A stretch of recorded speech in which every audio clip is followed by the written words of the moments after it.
I am currently in a reading slump. A very, very bad one, actually. So I'm beginning this vlog very humbly. This is a very humble start, okay? I'm here to tell you that I've only finished 2 books in the month of August. Today's August 22nd, by the way. Running out of time here. So, you probably won't see this video for a couple weeks if I'm planning this well. But we're gonna do a little reading vlog to get out of this slump and hopefully finish another book in August and find my groove again. Find the groove again. And I just want to say that this reading slump did not happen because I read a really bad book. It really didn't. I think what happened was I read a really, really good book, The Lion Women of Tehran, 5 stars by the way, and then went on vacation. And when I went on vacation, I brought a book, but was just like barely thumbing through it, you know? And when I got back, I started We Sold Our Souls by Grady Hendrix, and maybe that book was also part of why the reading slump happened. Maybe that book was a little bit of a culprit in the situation. I just feel like going from a 5-star book to We Sold Our Souls was a very poor decision on my part. So maybe it's actually my fault that we're in a reading slump right now. But regardless, we're gonna get ourselves out of it. Let's do that. Let's do that. I got a bunch of books for my birthday this week. So I've got a lot of good books to choose from, and I'm very excited about it. There's a boat passing by, so we're gonna wait for that. So yeah, I bought myself some books for my birthday. Had a couple of gift cards to use, and so we'll probably be reading some of those. I might do a reread. Of a favorite. I don't know. I don't really have a plan for this at all. It's gonna be super casual and hopefully super fun and super successful because I miss reading. I miss waking up and wanting to crack open a book first thing in the morning. I miss having a book on my nightstand that I am obsessed with and can't put down. And we're gonna find that book. We're gonna find it, and we're gonna get back into the groove of reading. Mark my words. Thank you for being here. Let's go on this journey together. Do your very best to ignore any clutter that's happening in the background. I'm just gonna take you through the books that I got for my birthday. A little birthday book haul, if you will. Starting off with a book that I have been wanting for a very long time, but just have never given myself a reason to purchase it. It is Paperbacks from Hell, the twisted history of 70s and 80s horror fiction by Grady Hendrix. I know I've already mentioned Grady in this vlog, and it was a negative mention because We Sold Our Souls was not a great read. But in general, Grady Hendrix writes some of my favorite horror fiction out there. So I'm very excited to have this.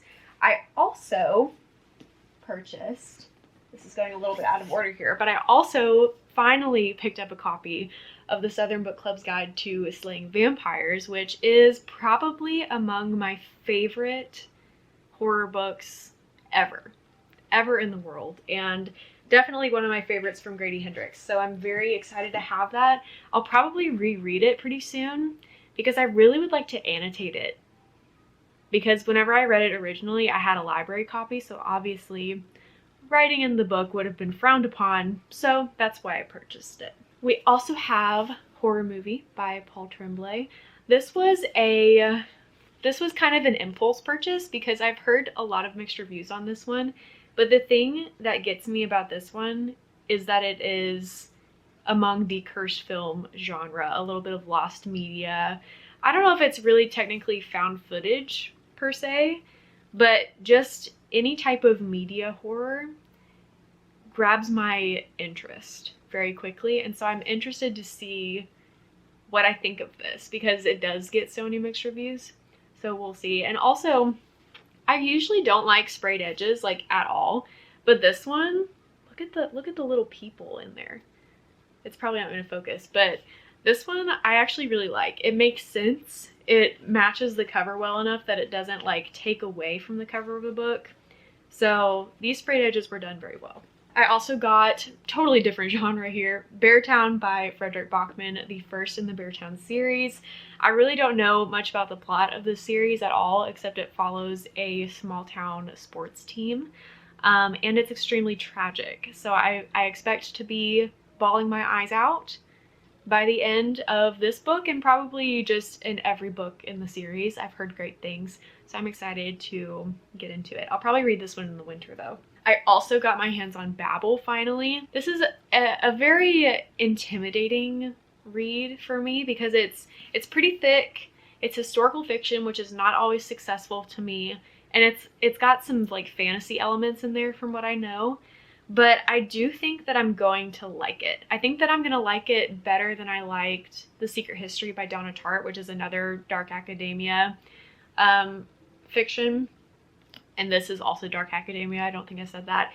But I think that I'm going to like this better. I'll probably tandem read it with the audiobook because I've heard the audiobook is extremely good. So, Babel by R.F. Kuang. It'll also be my first R.F. Kuang. I don't know why I've been putting off reading an R.F. Kuang, but I've heard great things about her, so I'm very excited to read this as well. Obviously, I'm going to be excited about reading all of these because I purchased them, but I feel like I still need to say it. This one was another impulse buy because as I was checking out the books that I had already picked up, the guy that was checking me out was like, hey, I think that you'll really like this book based on the ones that you're picking up. And it was our book of the year last year, so I just feel like I need to recommend it to you. And he sold me by giving me like, it's small town vibes. I think he said 1940s, 1950s timeline, and there's a murder mystery. And I said, you know what? I think he sold me. So, and I was like, I've got a gift card. Oh, it's 1972. So he definitely gave me the wrong time period, but it's still back then, you know? Anyway, I know really nothing about it because I didn't read the synopsis and I don't plan on it. So that's going to be an adventure that we go on together.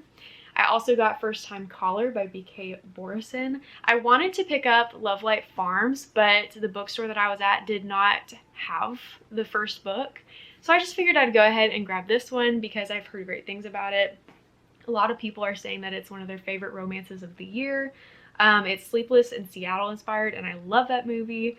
So I think that it's going to be a really cute and fun read. Another cute and fun read, Done and Dusted. I have been wanting to get my hands on this book for a very long time and have never, like, I guess something about romance books, I don't ever feel like I have a good enough reason to purchase them unless it's a gift for myself. So I just kind of went wild on the romance purchases this time, but Done and Dusted I've heard great things about. This is a really good small town series from what I've heard. So I'm excited to get into this universe. And of course, The Berry Pickers. I had to pick it up. I have to annotate it. I would really like to reread this pretty soon. I might even reread it in this vlog. I don't know. Don't quote me on that. We'll see what I decide. But if you haven't read this book, it was my favorite book that I read in 2024. So obviously I highly recommend it. I rated it 5 stars.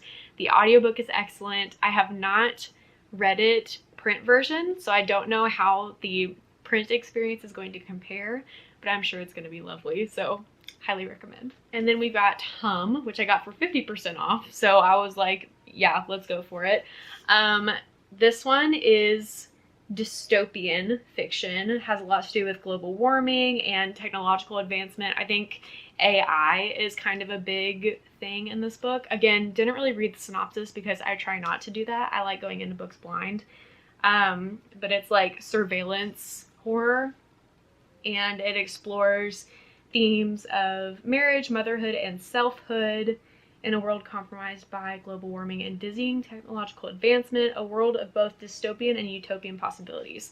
So I just feel like this is really relevant to the times that we're living in, and again, kind of along the same lines as Horror Movie by Paul Tremblay. Any horror that involves media or like technology, I'm very intrigued by. I don't always like it, but when it's done well, I feel like it's done really well. So I'm excited to try this out. And then lastly, another romance. We've got Out on a Limb by Hannah Bonham Young. Again, this is one of those that I feel like I've heard everyone say, hey, this is my favorite romance that I've ever read, or my favorite romance of the year, or whatever. I've heard very wholesome reviews, very cute and sweet, like just happy vibes. Again, did not read the synopsis, and I don't plan to, but it does have an unexpected pregnancy trope, which I think that I mentioned in my 27 books on my 27th birthday wish list, that I wanted to read some romance with that trope in it. I think the one that I mentioned in that video was Ready or Not by Cara Stone. But this is the one that I ended up getting, so I'm excited. So yeah, that's all of the books that I got for myself for my birthday. Some of those were with gift cards, some of those were with my own money, and some of those my husband bought for me. So it's a good little collection there. I'll probably choose one of those, at least one of those, to read in this vlog, and we'll figure out what I'm feeling when I'm feeling it. I am in the middle of One in a Millennial right now. I'm actually a little further like into it than 50%, and I'd really like to finish that today. I have kind of mixed feelings about it. I am both simultaneously really enjoying it and also feeling a little bit tired of it. And I think that the best way to read this book would have been to treat it like a collection of essays and read like one a month or one a week, and not try to condense it all into like 1 month of reading, you know what I mean? I just feel like it's a little bit too much blog post style writing for me to consume all at once. And I think that splitting it up and having other books going like while I'm reading this one would have been a better experience, if that makes sense. But I'm so close to the end at this point that I'm like, I'm just gonna power through it, and maybe I will revisit it in the future and try it a different way. But it's good, don't get me wrong.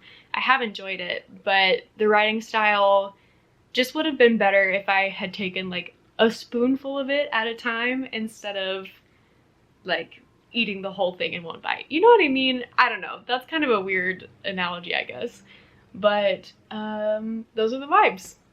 So I'm gonna hopefully finish that book today and then choose another book to get to, because I need something good. I need something good. All right, I've picked the book that I believe is going to get me out of this slump. I'm gonna start First Time Caller. It's been a minute since I have picked up a romance. It's been a minute. Like, I can't remember the last time that I chose a romance book to read, but I've heard great things about this. Some people are saying like 5-star favorite book of the year, that type of thing. So I feel like it's a good bet. Solid bet. And I think it's going to be cozy. It's not going to take a lot of brain space. It's not a huge read. I just think it's going to be good. I think it's going to be good. I think it's going to get me out of my slump. It's going to get me all giggly and silly goofy. And yeah, I'll keep you updated. I haven't been filming a lot because I'm just like I'm in a slump with reading, I'm in a slump with creating content. So I'm going to read some. I'll let you know my thoughts when I have some. And that's the update for now.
this little gem of a book.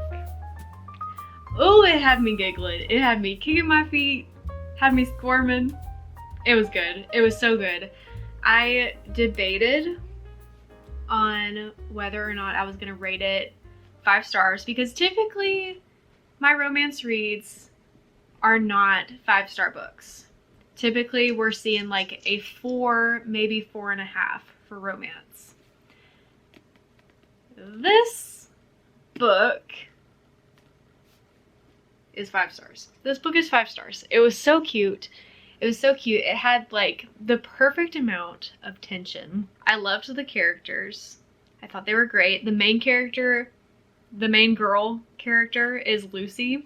My name is Lucy, so obviously I'm connecting. I'm connecting with the story here. And the spice, perfect. It was perfect. I loved it.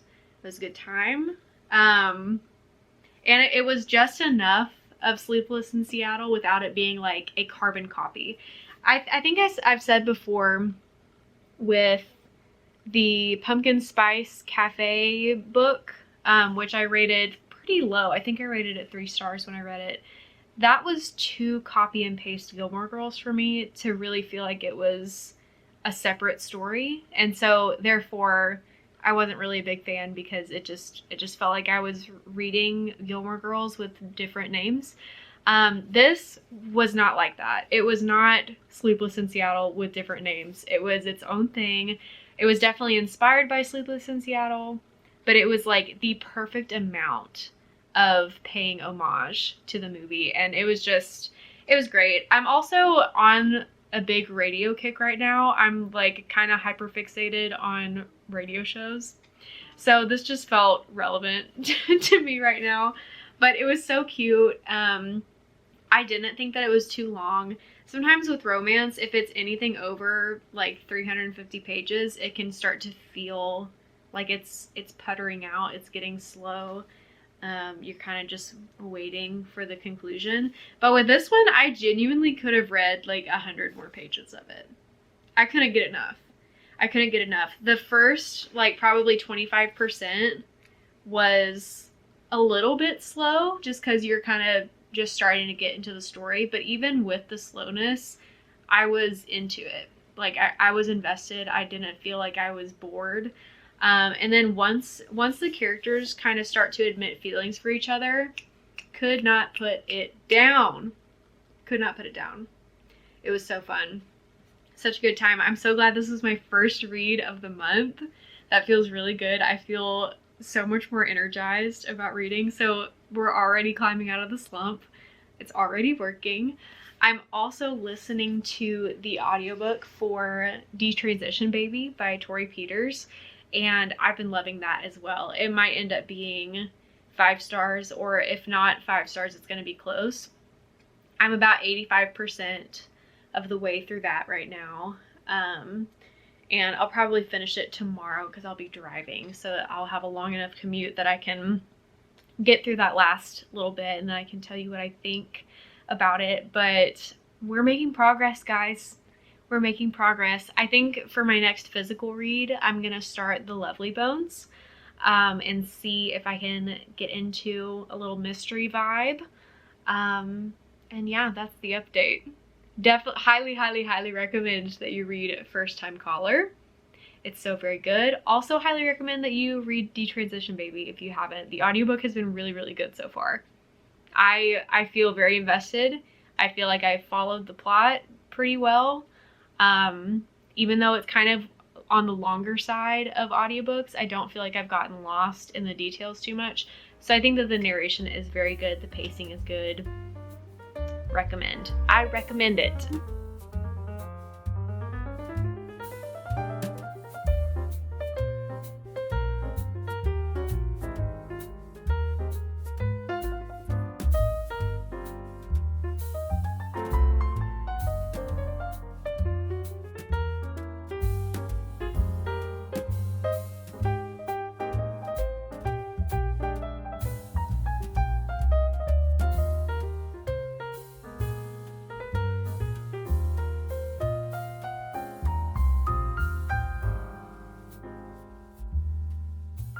quick little update for you guys. I think that I've already talked about how much I love this, but I brought it out here anyway just in case. Loved this. And then I followed it with Detransition Baby, which I also loved. I didn't end up rating it 5 stars because I felt like the end was... I wanted the end to feel more like a conclusion, but it was a little bit open. It was a lot open, actually. There's a lot that is left up to your imagination about what happens to all the characters, and that's fine, because it would have been really difficult to wrap that up in a nice, neat way. But I really wanted to know how everything ended and where they went on their journeys going forward. Let me see what I rated that. I feel like it was 4.5 or 4.75. Hold on. It was 4.5. I did really like it. I would like to reread it and read it physical style so that I can annotate it, because I feel like I would annotate the heck out of that book. I just feel like I learned so much, and it was so reflective, and there were so many times that I was challenged in my thinking and in my like internalized belief systems, and I just think it would be really good for me to go back through and really sit with some of those things and decide how I feel about them. And yeah, it was just a very valuable reading experience. Heavy, but good.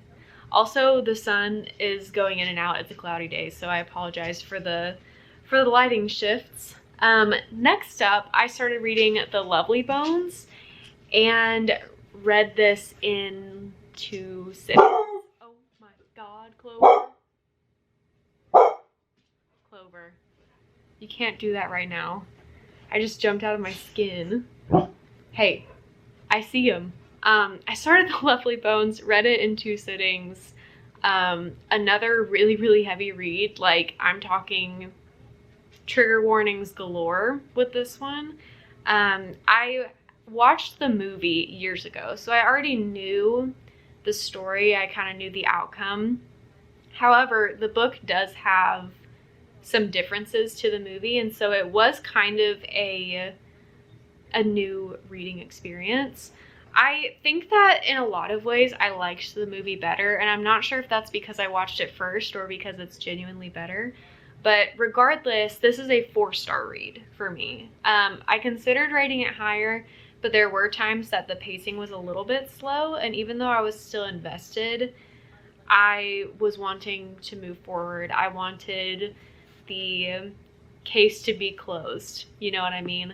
And without giving too much away, I wasn't totally satisfied with the way that everything wrapped up. Again, like with Detransition Baby, it kind of left a few things open that I wish had been closed. It was a good reading experience. I felt, like I said, very invested. It was very sad. It was so sad. If you don't know anything about this story, it's about a 14-year-old girl who is murdered, among other horrible things. And it is told from her point of view from heaven. So she's dead, she's in heaven, she's observing everything that's going on earth after her death. So she's watching her family a lot. She is watching her killer a lot. And so it's just like, it's a very interesting perspective, but it's also very heartbreaking and so sad. But I still, the book was so good, and I'm glad that I own it. I thrifted this. I was lucky to thrift it, and I really want to rewatch the movie now that I've read the book, but I think I need to give myself some time to prepare emotionally, because I know the movie is going to wreck me so much more, because you're just able to see it all play out, and it's just so it's so heart-wrenching. The book that I'm about to start is horror movie, and this is going to be a love it or hate it read, I think. And I'm not sure where I lean. I haven't started it yet, but I'm afraid that I'm not gonna like this, but I really, really want to give it a go. And it's not very long, so I feel like even if I don't like it, it's not going to hinder my reading speed at all. But that is yet to be seen. But I think I'm gonna start this afternoon and see how far I get into it. I'm not currently reading any audiobooks right now. I was gonna start one the other day, but the longer I let it sit in my Libby shelf, the longer I had to like consider if I actually wanted to read the book or not, and the answer was simply no. So I just went ahead and returned it so that I didn't feel the pressure of starting it just because it was on my shelf. The next hold that I have coming up on Libby, I think, is Babel. So whenever I get that in, I'll start my tandem read of Babel by R.F. Kuang as well. But that's the update. I'm definitely starting to feel my reading slump lift. I think that I still have a ways to go before I feel like super like all in with reading again. But I think I'm definitely making some progress. So hopefully horror movie will continue to help that progress and it won't hinder me at all. We're gonna find out together. Like I said, I'll probably start reading this afternoon, and then we'll see what I think about it. So thanks for being here. I hope you're having fun watching this. I'm having fun filming it. It's definitely doing me some good, so I appreciate you coming along for the ride.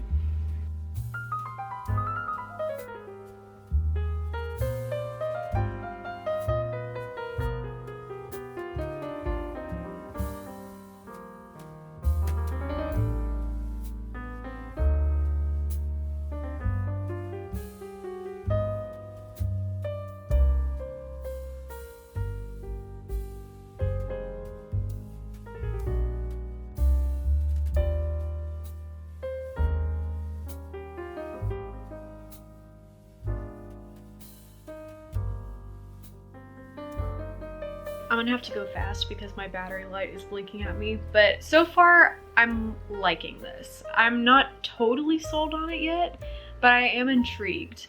Number one most intriguing thing so far is that we don't have a main character name.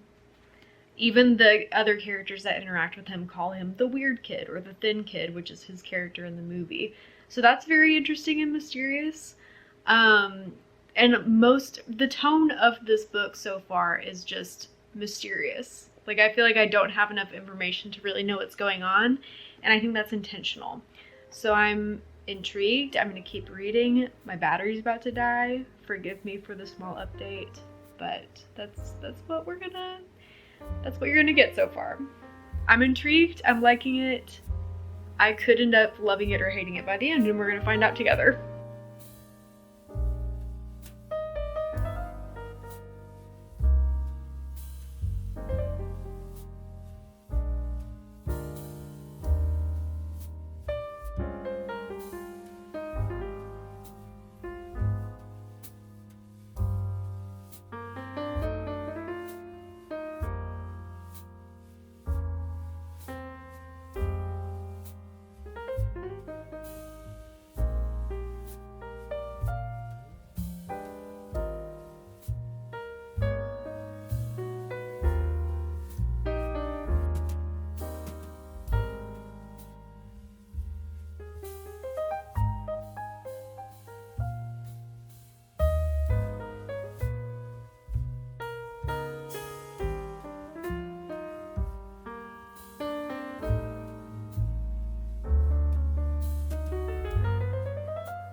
if I asked you to ignore the background of this clip, would you do that for me?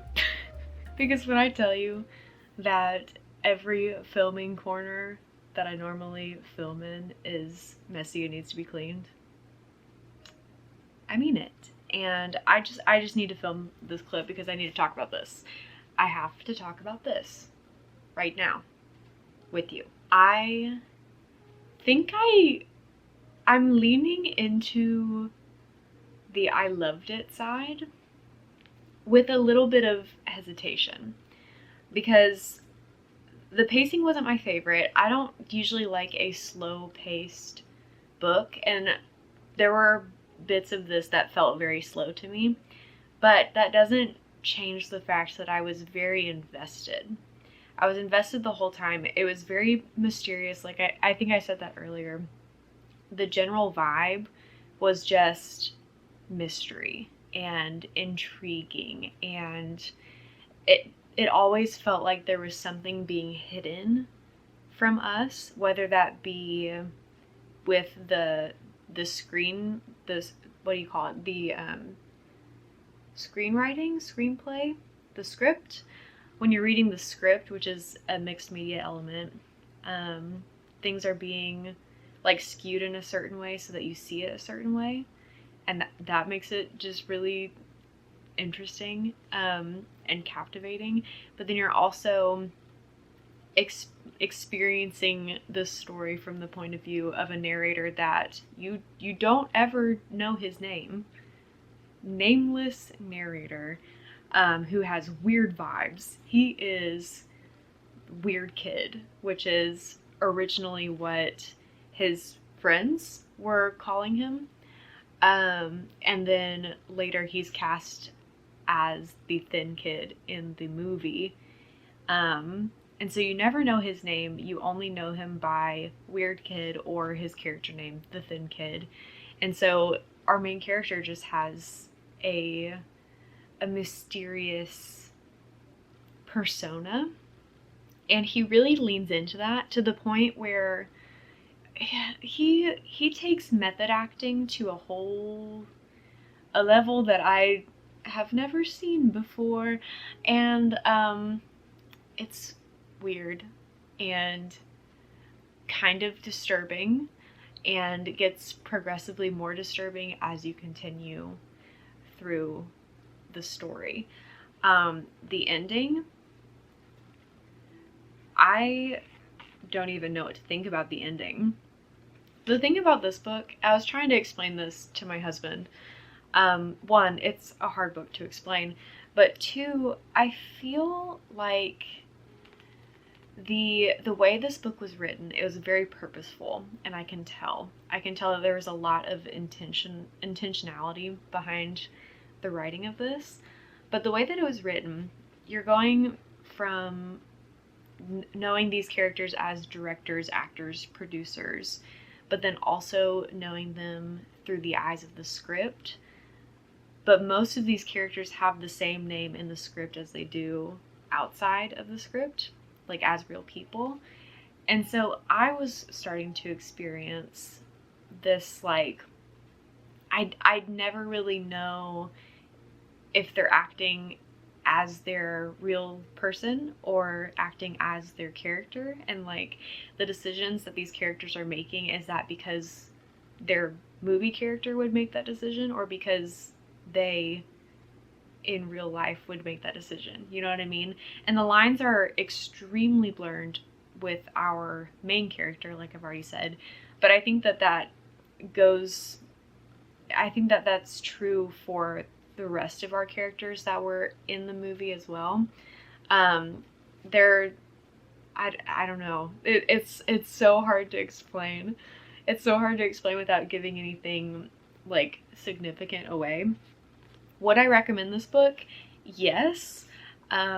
If you're going into it with, I want to say with like literary analysis eyes or film analysis eyes. I was describing this to one of my book friends, and I said, I think that this is good with a capital G, but not good in all caps. And I think that this would be a really interesting focus of like an English class and using it in an essay, or in a film class and using it as an analysis of the horror genre in film. I think I would love to read a research paper that focused on this as its like thesis in some way. So it feels almost like it's written. The way that I read this felt like the way that I read classics, like the books that you are assigned as school reading. This felt like that to me. I don't know if anyone else feels, I don't know, this just felt like the type of book that I should have been taking notes on so that I could give a presentation in class on my thoughts on the themes and the metaphors and the character analysis and everything. It was just very interesting. I have never read a book that made me feel so distanced from the characters, but also so connected to them at the same time. Like, yes, they were mysterious, and yes, they were unreliable and honestly unlikable. Like, I didn't like any of these characters, and that's usually a turnoff for me. But for some reason, this really, it made it work. This book worked. And I say all of that, and I recommend this book with hesitance because that's not going to fly for everyone. Some people just need a likable character and a likable story and a predictable plot. This is none of those things. This is none of those things. And usually that wouldn't work for me. So I need you to hear me when I say this book, I think that I don't know how, I like how I start that sentence with, hey, you need to hear me when I say this, and then I can't finish the complete sentence. I don't know how I'm going to rate this because part of me is like, this is phenomenal. It's a work of art. It's a masterpiece. Because how did you make this work? How did you make me like this book when it's everything that I don't like about books in one book? But it worked somehow. But then there's a part of me that's like, but I can't, this is not a perfect book because there were times that I wanted to skim it. There were times that I was like, okay, get to the point. So even though the slow moving parts were done with intention and they served their purpose, I don't know if I can rate it 5 stars because that took away enjoyment for me. But I'm gonna rate this high. I'm gonna rate this highly. And I think that I'm gonna go, oh my god, I think I'm gonna rate it 4.75. Am I being too hasty? I don't know. I just feel like I'm gonna think about this book for a long time. And I'm already thinking about like when I reread this. Like I'm picturing me rereading this book. Like I'm going to reread this book and I'm gonna take notes. I think 4.75. I'm shocked. I'm as shocked as you are. I didn't think I was gonna like this. I thought that I was going to be leaning into the I'm among the crowd that hates this book. Turns out I loved it. And I think it's safe to say that I'm out of my reading slump now. So I think that this video worked. We have read a wide variety of books in this vlog, huh? That is, wow. We've covered a lot of ground. I'm proud of us. Thank you for being along for the ride. Thank you for coming along for the journey of me climbing out of this reading slump. I'm so glad to be out of it, and I'm so glad to be excited about reading again and excited about making reading vlogs again. Oh, this just opens up so many possibilities, and I can't wait. I can't wait to move forward. Thank you so much for being here. Thank you for subscribing if you have, and if you haven't subscribed, please consider it. I would really appreciate it. If you have any thoughts on my thoughts, feel free to leave a comment below. I would love to hear your thoughts, especially if it's about this book. If you read this book, I have to hear some thoughts about it because it is a It is an anomaly.